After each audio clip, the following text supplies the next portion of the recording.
যে আমরা তো রাজ্য সরকারের স্কুলগুলো ছুটি দিয়ে দিয়েছি, এবং যেহেতু অনেক রাজ্যেই ছুটি দিয়ে দেওয়া হয়েছে, প্রাইভেট স্কুল যারা আছেন তারাও যদি দয়া করে অনুগ্রহ করে তারা আপনাদের ছুটিটা রবীন্দ্র জয়ন্তীর দিন থেকে যদি করে দেন ভালো হয়।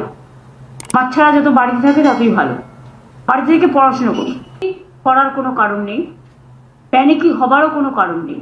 যদি সেরকম কিছু ঘটে আমরা মানুষকে যদি জানতে পারি আগে নিশ্চয়ই জানিয়ে দেবো, কিন্তু যদি জানতে না পারি তাহলে কি করে জানাম? দেশ যে লড়াই করছেন যারা দেশের জন্য, তাদের পাশে দাঁড়িয়ে তাদের সাথে কাঁধে কাঁধ মিলিয়ে সমর্থন জানিয়ে আমরা তাদের সহসাথী হিসেবে আমরা আমাদের দায়বদ্ধতা, আমাদের দায়িত্ব অ্যাজ এ কমন সিটিজেন, একজন সাধারণ নাগরিক হিসেবে আমরা সবাই পালন করি।